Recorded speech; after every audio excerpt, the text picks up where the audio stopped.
ولولا فضل الله عليك ورحمته لهمت طائفة منهم أن يضلوك وما يضلون إلا أنفسهم وما يضرونك من شيء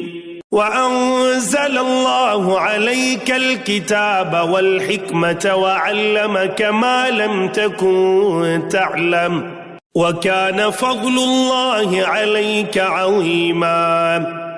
اگر اللہ تعالیٰ کا فضل و رحم تجھ پر نہ ہوتا تو ان کی ایک جماعت نے تو تجھے بہکانے کا قصد کر ہی لیا تھا،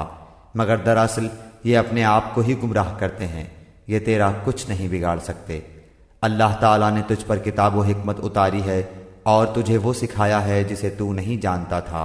اور اللہ تعالیٰ کا تجھ پر بڑا بھاری فضل ہے۔ لا خير في كثير من نجواهم إلا من أمر بصدقة أو معروف أو إصلاح بين الناس ومن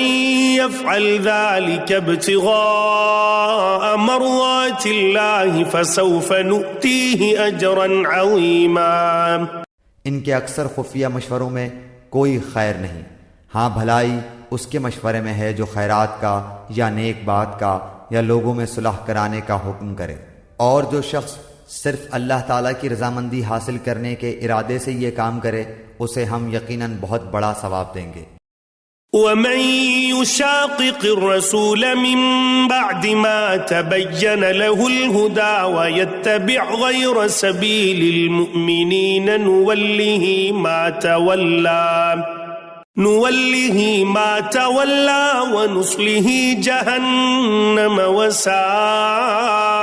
مَصِيرًا۔ جو شخص باوجود راہ ہدایت کے واضح ہو جانے کے بھی رسول صلی اللہ علیہ وسلم کا خلاف کرے